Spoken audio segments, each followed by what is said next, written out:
जिल्ह्यातील चिखलदरा आणि धारणी या आदिवासी बहुल तालुक्यातील धरती आबा अभियान राबविण्यात येत आहे।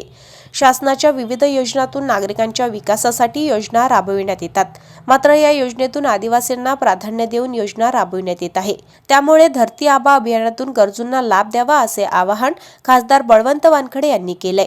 जिल्हाधिकारी कार्यालयात धरती आबा जनजातीय ग्राम उत्कर्ष अभियानाचा आढावा घेण्यात आला। यावेळी मुख्य कार्यकारी अधिकारी संचिता मोहपात्रा, धारणीचे उपविभागीय अधिकारी सिद्धार्थ शुक्ला यांच्यासह विविध विभागाचे प्रमुख उपस्थित होते।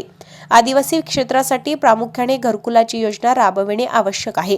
त्यामुळे या अभियानात असलेल्या 304 गावातील घरकुलासाठी पात्र असलेल्या नागरिकांची यादी तयार करावी। गावात जाण्यासाठी आवश्यक असलेला रस्ता तयार करण्यासाठी ग्राम सडक योजनेतून रस्ते प्रस्तावित करावे।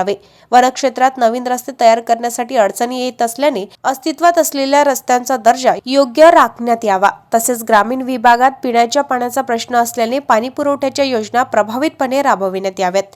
मेळघाटातील 22 गावांचा विजेचा प्रश्न आहे। त्यातील 3 गावांमध्ये सौर ऊर्जा कार्यान्वित झाली आहे। मात्र देखभाल दुरुस्ती अभावी येथील यंत्रणा बंद आहे। त्यामुळे याबाबत तातडीने कार्यवाही करून दुरुस्ती करण्यात यावी।